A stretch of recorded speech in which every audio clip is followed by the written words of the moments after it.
आज़ादी के अमृत महोत्सव के अंतर्गत आज सावरकर वार्ड में वीर विनायक दामोदर सावरकर की जयंती गरिमामय ढंग से मनाई गई। सावरकर जी के चित्र पर मुरारी गोस्वामी, संजीव जैन, राम शर्मा, बलराम राय, महेश अग्रवाल, संजीव अग्रवाल ने श्रद्धा सुमन अर्पित किए। सीताराम चौरसिया ने उन्हें महान स्वतंत्रता सेनानी बताया। महेश अग्रवाल जिला सचिव ने बताया कि आज बच्चों को महापुरुषों के जीवन के बारे में बताना बहुत जरूरी है। मुरारी गोस्वामी ने बताया कि हमारे हीरो महापुरुष होना चाहिए।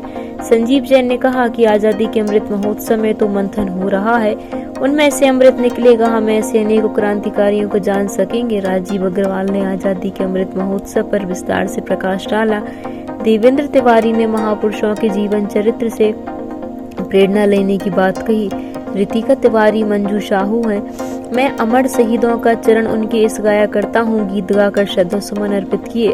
मातृभूमि सेवा संस्था के राष्ट्रीय अध्यक्ष राम शर्मा ने बताया, सावरकर द्वारा समुद्र तैरकर पार करना, काल कोठरी में पंक्तियां लिखना याद करना, 1857 के स्वाधीनता संग्राम पर पुस्तक लिखना, 2 बार आजीवन कारावास की कठोर सजा पाने के बावजूद भी क्रांतिकारियों में लगातार जोश भरते रहते हैं। सावरकर ने पूरा जीवन देश के लिए जिया, वह हम सब के लिए वंदनीय है और स्वतंत्रता संग्राम में अग्रिम पंक्ति के योद्धाओं में उनका नाम है। स्वतंत्रता के अमृत महोत्सव पर प्रत्येक वार्ड में और ग्रामीण क्षेत्रों में आजादी का अमृत महोत्सव मनाया जाएगा। कार्यक्रम में सीताराम ठाकुर, अमित रावत, राजा भाई ठाकुर, मनसाराम सुंदरानी, राहुल जैन, शिव कुमार चौबे, राहुल दीपेश, रोशन रजक, भोले शंकर सेन, इंदर सहित अनेक लोगों ने अपने श्रद्धा सुमन अर्पित किया। आभार बलराम राय ने प्रकट किया। अंत में भगवती चरण बोहरा के बलिदान दिवस पर और सावरकर जी की जयंती पर मौन रहकर उन्हें श्रद्धा सुमन अर्पित किए।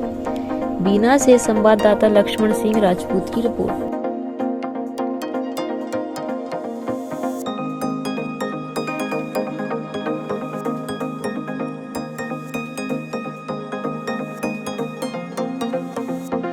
दामोदर राव जैन सावरकर जी की पुण्यतिथि पर हम सब उनकी श्रद्धांजलि अर्पित करने के लिए बीना के वीर सावरकर वार्ड में एकत्रित हुए हैं। साथ ही संपूर्ण भारतवर्ष में जो आज़ादी का अमृत महोत्सव कार्यक्रम संचालित कर रहे हैं, उसका उद्देश्य ये है कि हमारा जो प्राचीन इतिहास, जो कि विदेशी साहित्यकारों के द्वारा लिखा गया, कुछ वामपंथी इतिहासकारों द्वारा या सत्ता के लोलुप इतिहासकारों के द्वारा जो कलुषित रूप से हमारी आम जनता के लिए हीन भावना ग्रस्त करने के लिए ये सब इतिहास रखा गया, जिससे कि भारत के जनमानस एक हीन भावना का शिकार रहे और हम अपने परम वैभव गौरवशाली इतिहास को पुनः ना जान पाए।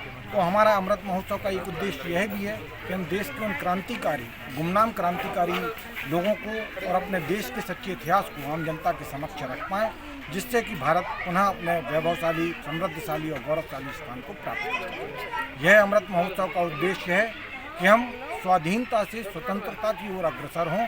जब 2047 में हम आज़ादी के 100 वर्ष पूर्ण करें, तब तक हम अपना एक सर्वसमावेशी, पूर्ण स्वदेशी एवं स्वावलंबी तंत्र विकसित कर सकें। इसीलिए आज़ादी का अमृत महोत्सव संपूर्ण देश भर में आयोजित किया जाए। आज जो कार्यक्रम रखा गया है आपने, इसके बारे में जानकारी दें। आज हम ऐसे वीर स्वतंत्रता संग्राम सेनानी की पावन जयंती मना रहे हैं, जिन्होंने पूरे 50 वर्ष जिनके लिए आजीवन कारावास की सज़ा हुई थी। 24 दिसंबर 1910 से 23 दिसंबर 1960 तक जेल में रहने के लिए जिनके गले में पट्टा बांध दिया गया हो, जिन्होंने समुद्र तैर कर पार किया हो, जिन्होंने काल कोठरी में 40,000 पंक्तियाँ याद कर ली हों, ऐसे विनायक दामोदर जिन्होंने निश्चित निर्धारित समय में कोल्हू की बैल की तरह तेल निकाल दिया करते थे, ऐसे वीर विनायक दामोदर सावरकर की जयंती आज सावरकर वार्ड में मनाने का सौभाग्य प्राप्त हुआ है। आज़ादी के लिए हम सबसे निवेदन करते हैं कि आज़ादी हमें कैसे मिली, उसकी सुरक्षा हम कैसे कर सकते हैं। आज की बाल युवा पीढ़ी को महापुरुषों से चरित्र से परिचय कराने का एक कार्य आज़ादी के अमृत महोत्सव में सारा देश कर रहा है। सम्माननीय प्रधानमंत्री कर रहे हैं। मैं उन सबको प्रणाम करता हूँ, नमन करता हूँ।